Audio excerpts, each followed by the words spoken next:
السلام علیکم ډیرو ګرانو ملګرو د جس ټي وی نه یو پیر بیا مخاطب شوم جناب نن مې د شیخ د مولانا بجلیګر صاحب یو مختصر شان کلیپ پیدا کړی دی د روجې حواله سره ډیر زیات ښکلی او مزیدار خبرې پکې شوي دي نو راځئ دا ما سره وګورئ.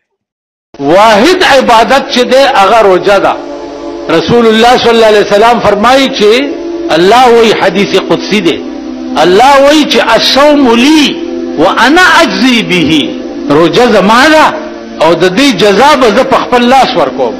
نو تاسو ته به د دغې روجې ثواب د الله په لاس ملاویږي. یا الله چې د الله لاس به څنګه شي.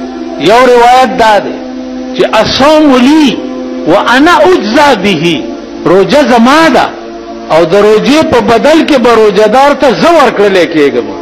الله وایي د روجې په بدل کې به روجهدار ته زه ورکړلی کېږم، یعنې زه به د روجهدار شم.